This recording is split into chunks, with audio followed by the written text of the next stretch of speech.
दोस्तों, मिर्ज़ापुर सिर्फ एक वेब सीरीज नहीं है, ये पावर, वायलेंस और साइकोलॉजी का एक डार्क यूनिवर्स है जहाँ कैरेक्टर का राइज और फॉल साफ दिखाई देता है। लेकिन इसी यूनिवर्स में एक कैरेक्टर ऐसा भी था जिसका एंड कभी दिखाया नहीं गया, मकबूल। सीजन 2 खत्म होने के बाद अचानक उसका गायब हो जाना अपने आप में एक मिस्ट्री बन गया। ना उसकी डेथ दिखाई गई, ना ही उसके नाम लिया गया और ना ही स्टोरी में उसे ऑफिशियली क्लोज किया। मिर्ज़ापुर जैसे शो में जहां हर मौत को हाईलाइट किया जाता है, वहां मकबूल की साइलेंस सबसे ज्यादा लाउड लगती है। मकबूल कोई ऑर्डिनरी हिंगमैन नहीं था, वो कालीन भैया का सबसे ट्रस्टेड आदमी था। लेकिन ट्रस्ट से ज्यादा वो उसका ब्रेन था। जहां मुन्ना इमोशन में फैसले लेता था, वहीं मकबूल सिचुएशन को रीड करता था। वो वायलेंस से पहले कैलकुलेशन करता और क्योस के बीच भी काम रहता था।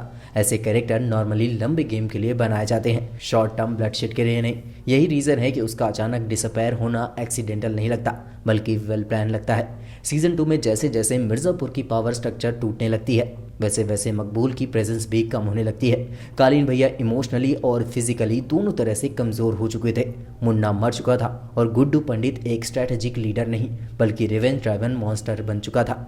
मकबूल जैसे लॉजिकल आदमी के लिए ये साफ सिग्नल था कि अब ये सत्ता आइडियोलॉजी से नहीं, इंसेनिटी से चलेगी, और जहां इंसेनिटी रूल करे वहां थिंकर सर्वाइव नहीं कर सकते। एक स्ट्रॉन्ग पॉसिबिलिटी ये है कि मकबूल ने सही समय पर खुद को गेम से अलग कर लिया। उसने देख लिया था कि मिर्ज़ापुर अब चेस नहीं, रूलेट बन चुका है। ऐसे में सर्वाइवल का बेस्ट ऑप्शन होता है एग्जिट विदाउट नॉइज। न रेबेलियन, न लॉयल्टी का ड्रामा, बस एक क्लीन ब्रेक।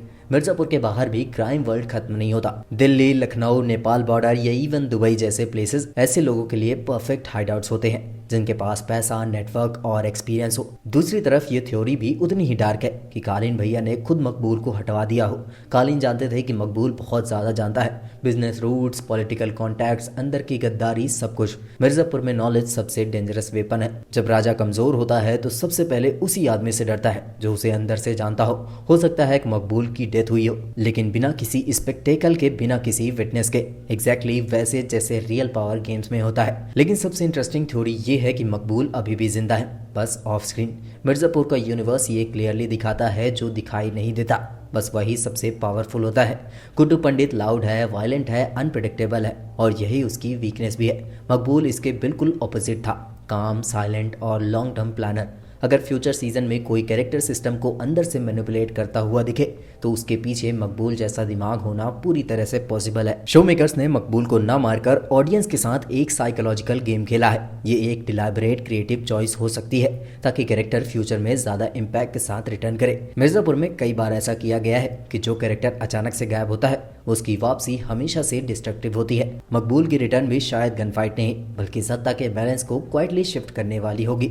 अगर मकबूल वापस आता है तो वो गुड्डू से सीधी टक्कर नहीं लेगा, वो पॉलिटिक्स, पुलिस, पैसा और फियर, इन सब को वेपन बनाएगा। गुड्डू की सबसे बड़ी कमजोरी है उसका टेम्पर, और मकबूल उसी का इस्तेमाल कर सकता है। बिना एक गोली चलाए वो पूरे मिर्ज़ापुर को डिस्टेबलाइज कर सकता है। यही उसकी रियल पावर है। आखिर में सवाल ये नहीं कि मकबूल कहाँ गया, बल्कि सवाल ये है कि वो कब वापस आएगा। क्योंकि मिर्ज़ापुर की दुनिया में जो आदमी समय पर गायब होना जानता है, वही आदमी सही समय पर लौटना भी जानता है। और जब मकबूल लौटेगा तो शायद वो किसी का आदमी नहीं होगा, बल्कि पूरा गेम ही उसका होगा।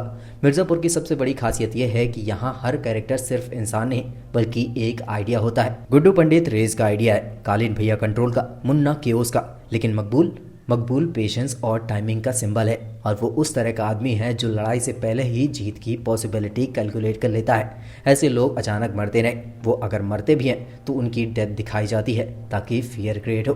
मकबूल के साथ ऐसा कुछ नहीं हुआ, और यही चीज़ इस मिस्ट्री को और डीपर बना देती है। एक और सबटल पॉइंट जो कि ज़्यादातर लोग मिस कर देते हैं वो ये कि मकबूल कभी भी पावर को ओपनली डिजायर नहीं करता। उसे थ्रोन नहीं चाहिए था, उसे कंट्रोल चाहिए था। और रियल वर्ल्ड में भी सबसे डेंजरस लोग वही होते हैं जो कि स्पॉटलाइट से दूर रहकर स्ट्रिंग्स पुल करते हैं। संभव है कि मकबूल ने मिर्ज़ापुर छोड़ दिया हो, लेकिन गेम ना छोड़ा हो सकता है कि अब वो किसी बिगर नेटवर्क का हिस्सा हो, या फिर अपकमिंग केओस का साइलेंट आर्किटेक्ट हो। उसकी अब्सेंस खुद में एक मैसेज है, स्टॉर्म आने से पहले की शांति।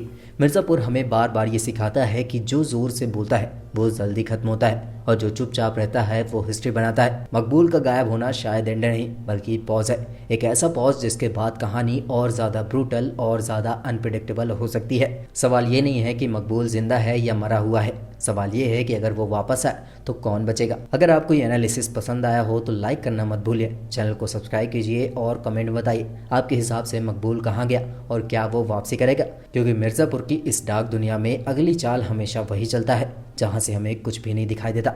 मिलते हैं नेक्स्ट वीडियो में, तब तक के लिए बाय बाय।